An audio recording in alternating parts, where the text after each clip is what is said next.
عن النبی صلی اللہ علیہ وآلہ طبیب جبار بطب. خدا تعالیٰ کی بارگاہ میں دعا ہے کہ وہ ہماری اس نشست کو، مجلس کو، محفل کو، ہماری باہمی ملاقات اور ایک دوسرے کی زیارت کو اپنی عبادت کرا دے، اسے اپنے قرب کا وسیلہ بنا دے. تو قادر مطلق اور فریاد مطلق ہے، اس کی بارگاہ میں دعا ہے کہ وہ دعا پر ایسے لفظ لانے کی توفیق بخشے جس میں اس کی رضا اور خوشنودی اور امام زمانہ کی تعریف شامل ہو. آغاز صدر میں خدا کا لاکھ لاکھ شکر بجا لانے کا مقام ہے کہ اس نے توفیق بخشی آپ مومنین کی، علماء کی، بزرگوں کی، شخصیات کی، عزاداروں کی، جوانوں کی زیارت کا موقع ملا. عنوان سیرت النبی ہے. میں تو چار باتیں جو میرے ذہن میں عرض کرتا ہوں اور کچھ آج کل کے حالات کے بارے میں. دیکھیے، خالق کائنات نے ہمارے نبی صلی اللہ علیہ وسلم کو قرآن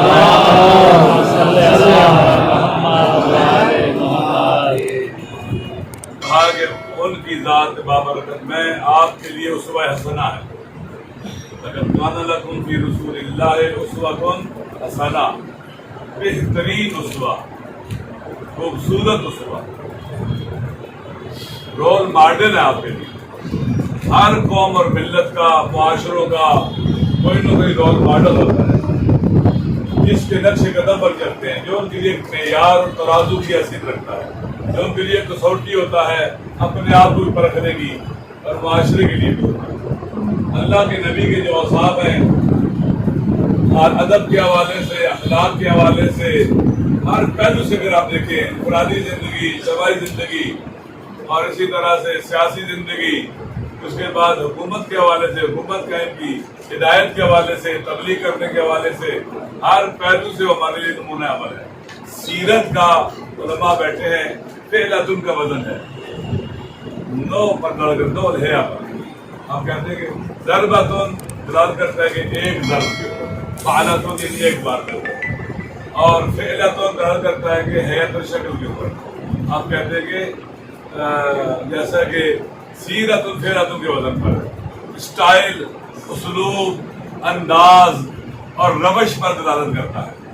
سیرت رسول، رسول خدا کی سیرت یعنی روش، اسٹائل، انداز اور ان کا طریقہ کار.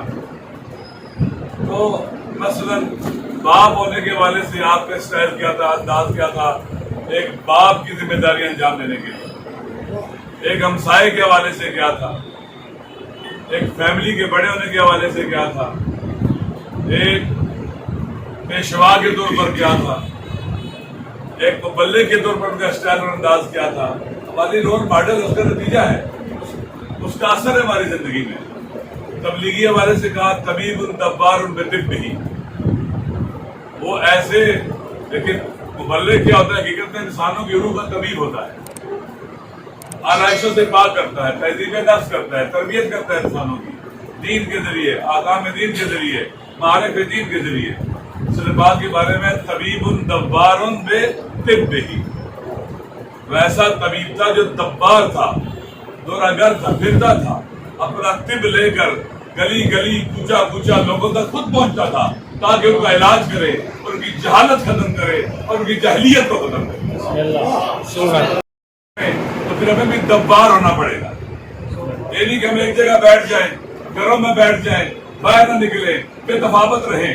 ہم اگر گھروں میں بیٹھ گئے، شیطان گھر میں نہیں بیٹھا ہوا، نیگیٹو فورسز گھروں میں نہیں بیٹھی ہوئی، جو گمراہی پھیلا رہی ہے وہ آرام سے چین سے نہیں بیٹھی ہوئی، 24 گھنٹے کام کرتی ہے. اگر تبلیغ کرنے والے، دین کے مبلغ اگر گھروں میں بیٹھ جائیں گے تو پھر شیطان کا غلبہ ہو جائے گا. لوگ شیطان نے قسم کھائی تھی، لَأُغْوِيَنَّهُمْ أَجْمَعِينَ، اے خدا تیری عزت کی قسم، میں سب کو اغوا کروں گا، سب کو گمراہ کروں گا. ایک قسم کھایا ہوا دشمن دندناتا پھرتا ہے، ہر دروازے پر جاتا ہے، ہر گھر میں جاتا ہے، ہر بندے کے پاس جاتا ہے. اگر ہم نے بھی اس کا مقابلہ کرنا ہے تو ہمیں بھی جگہ جگہ پہنچنا ہوگا، گھر گھر پہنچنا ہوگا. نوجوانوں تک پہنچنا ہوگا، بچوں تک، بچیوں تک، مردوں تک، خواتین تک، پڑھے لکھے لوگوں تک، جو پڑھے لکھے نہیں ان تک، ہر ایک تک پہنچنا ہوگا ہمیں. یہ سیرت رسول. اس طرح سے ہم جائیں گے لوگوں کے پاس تو پھر جا کے کچھ کام کر سکیں گے. اگر آپ ناراض ہو تو ایک میں جملہ بتاؤں، ضرور پڑھ لیں محمد والے.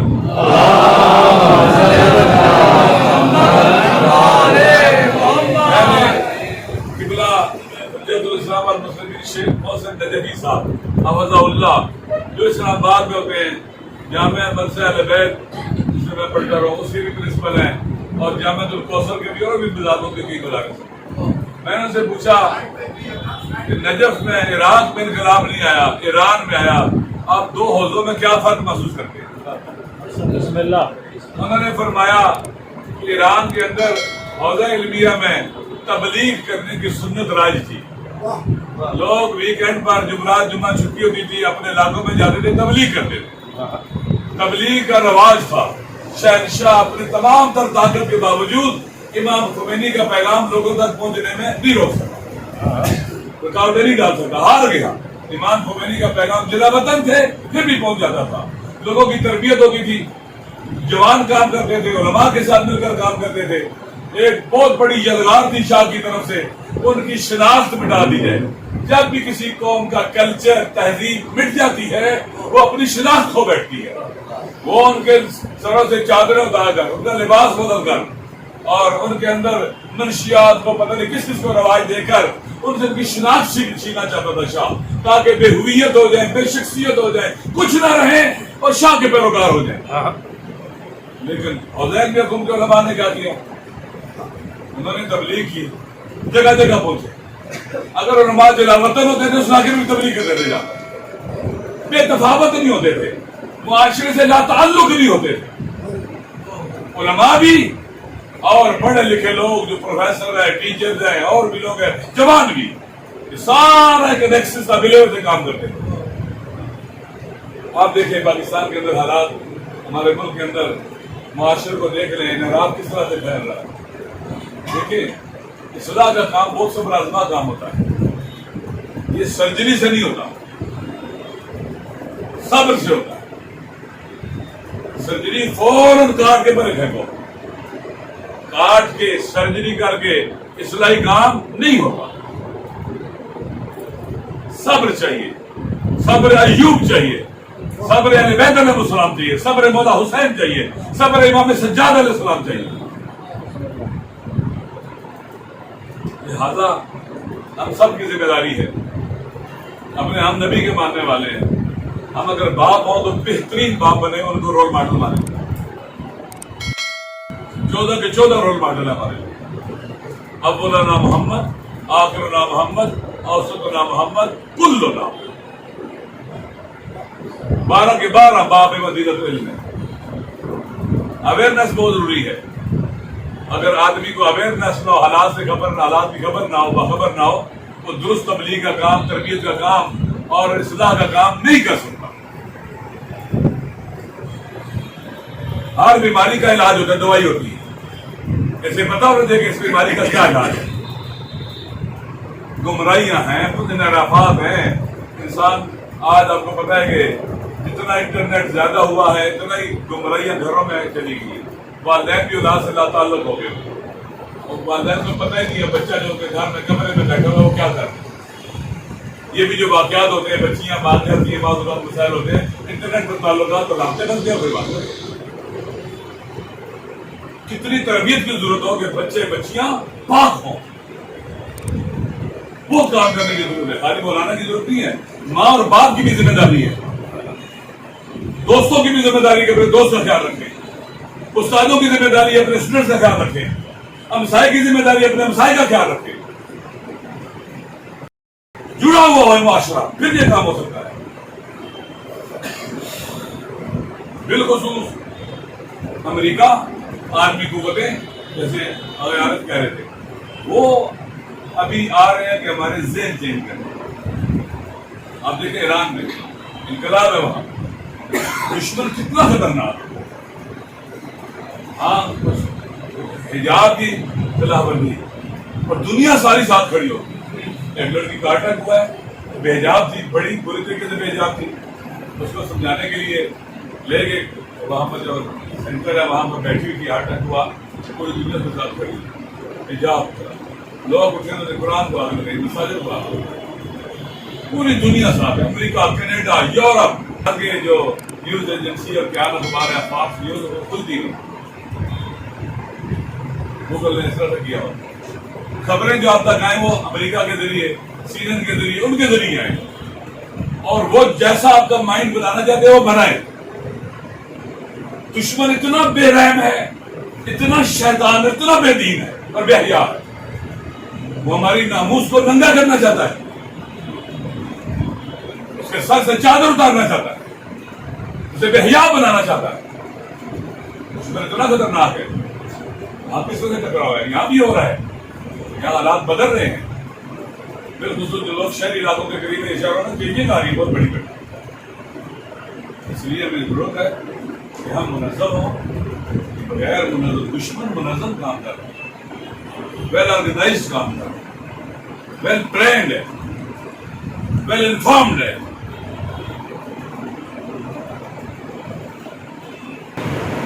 ہمیں بھی منظم ہونا پڑے گا، ہم منظم ہوں، ہماری طاقت بڑھ جائے گی، ہمارے وسائل بڑھ جائیں گے، ہمارا رول بھی بڑھ جائے گا اور اس کا اثر بھی بڑھ جائے گا۔ اس میں تو کوئی اختلاف نہیں ہے نا ہمارا آپس میں، ہم 4 جماعتیں ہوں 10 جماعتیں ہوں، یہ کام ہم کر سکتے نہیں کر سکتے، کر سکتے ہیں، مل کے کر سکتے ہیں، اس میں تو کوئی اختلاف نہیں ہے۔ اسی طرح سے اس وقت آپ جانتے ہیں کہ ہمارا ملک خطرات میں گرا ہوا ہے، مشکلات میں گرا ہوا ہے، اس ملک کی تباہی اور بربادی کے منصوبے لکھے جا چکے اور عمل ہو رہا ہے، اس کو کولیپس کرنے کی طرف لے کے جا رہے ہیں۔ پاکستان اسٹریٹجیکلی بہت اہم جگہ پر واقع ہے، اس کی لوکیشن بہت اہم ہے، اسٹریٹجک ہے۔ ایک اندر ایک یہ لگا رہا ہے کہ بے ہویت اور بے شناخت کر رہے ہیں، ہمارے ملک کو کمزور کیا جا رہا ہے، کمزور سے کمزور ہو رہا ہے، ہر گزرتے دن کے ساتھ کمزور ہو رہا ہے ہمارا وطن، سیاسی عدم استحکام، معاشی عدم استحکام، سوشلی تو معاشرہ ٹوٹ رہا ہے، امن و امان کے مسائل ہیں، بے روزگاری کے مسائل ہیں، بھوک ہے، افلاس ہے، سختیاں ہیں، ابھی سیلاب آیا ہوا ہے۔ آپ دیکھیں کہ حکومتی اداروں کو جو کام کرنا چاہیے تھا، آپ خود بینوں کو بتائیں، کیا حکومت نے اپنا کام کیا؟ یہ پلاننگ ہو رہی ہے معاشرے کو توڑ دیا جائے، ان کی طاقت کو توڑ دیا جائے، انہیں بیچارہ بنا دیا جائے، تاکہ پھر جو چاہیے کرے، غلام بنا دیں ان کو، یہ آواز اٹھانے کے قابل نہ رہے۔ لہٰذا ہماری کیا ذمہ داری ہے اس گھڑی میں؟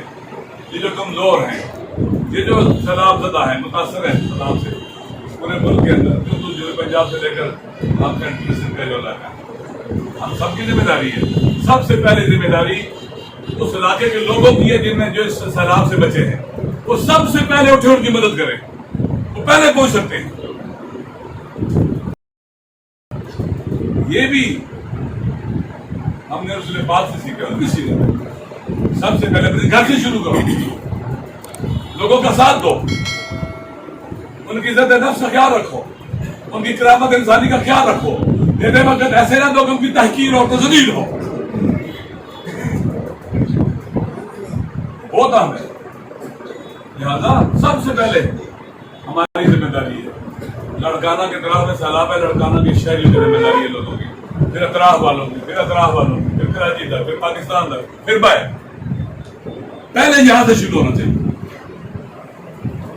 اور مجھے امید ہے انشاءاللہ ایسے ہی ہوا ہوگا، جیسے میں نے بات دوسری کو پوچھا۔ لہٰذا ایک بڑا المیہ ہے، ایک انسانی المیہ ہمارا، لوگوں کی جان مال کو خطرہ ہوا، بہت نقصان ہو گیا ہے، گھر ڈوبے ہوئے ابھی بھی مختلف علاقوں میں، بعض لوگ کشتی میں بیٹھ کے وہاں تک کرتے ہیں، اور حکومتیں جو ہے آپ دیکھ لیں کہ کیا حالت ہے ہماری حکومتوں کی، کیا حالت ہے۔ یہ عذاب ہے ہمارے لیے، اور یہ سیلاب جہاں عوام کے لیے امتحان ہے، ہمارے لیے امتحان ہے، ہمارا بھی اللہ امتحان لے رہا ہے کہ ہم کتنا احسان کرتے ہیں، کتنی وفا جاری کرتے ہیں، کتنا انفاق کرتے ہیں، کتنا ان کی بے لوث مدد کرتے ہیں، خدا کی بات ہے، یہ ہمارا بھی امتحان ہے۔ اگر ہم بے حس رہتے ہیں، لا تعلق رہتے ہیں، بے تفاوت رہتے ہیں، اپنے گھر سے کچھ اٹھا کے نہیں دیتے، اس کا مطلب یہ ہے کہ ہم اس امتحان میں ناکام ہو گئے، ہمارے اندر وہ انسانی جذبے بڑھ گئے ہیں، ہماری انسانیت مر گئی ہے. ہم نے بڑے کام کرنے ہیں. ہم امام زمانہ کے زور کی زمینہ سازی کرنے والے ہیں. منتشر لوگ، کنفیوز لوگ کبھی بھی امام کے زور کی زمینہ سازی نہیں کر سکتے. یہ بوجھ نہیں اٹھا سکتے. آل محمد کی ولایت کا بوجھ نہیں اٹھا سکتے کمزور لوگ. ہمیں طاقتور ہونا پڑے گا. جیسے نماز فرض ہے ایسے طاقتور ہونا بھی ہم پر لازم اور فرض ہے. طاقتور ہونے کے لیے کہ تعلیم کی ضرورت ہے، تعلیم. منظم ہونے کے لیے منظم. مالی طور پر اپنے آپ کو بہتر کرنے کے لیے واجب ہے، فرض ہے. تمام کے تمام مقدمات جو طاقتور بننے کے لیے ضروری ہیں سارے کے سارے بن باب مقدمہ واجب ہے. یہ امید ہے کہ آپ باشعور لوگ ہیں، آپ پڑھے لکھے لوگ ہیں، آپ معاشرے میں اثر و رسوخ رکھنے والے لوگ ہیں، علماء ہیں، شخصیات ہیں. آپ قریب اس معاشرے کی، آپ انجن ہیں سوسائٹی کا.